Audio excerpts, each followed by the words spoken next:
Hi, please subscribe. Today we will do this energy from the motor. Let's go.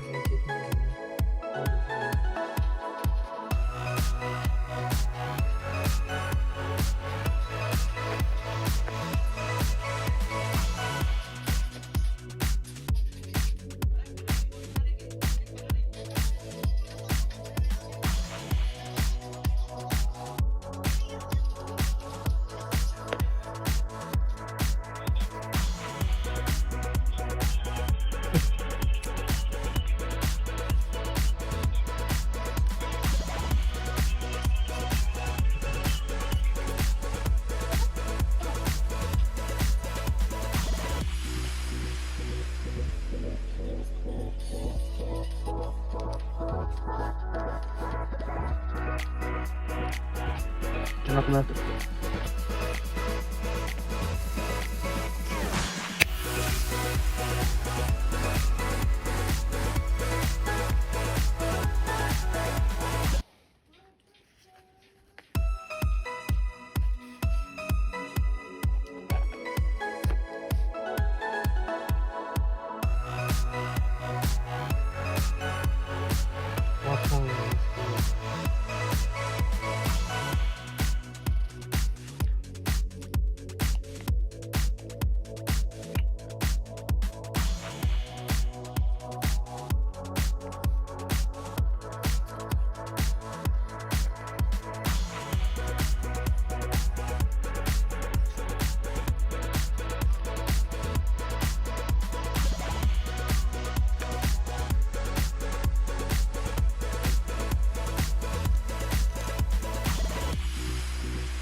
Friends, this method did not work for me. I do not advise you.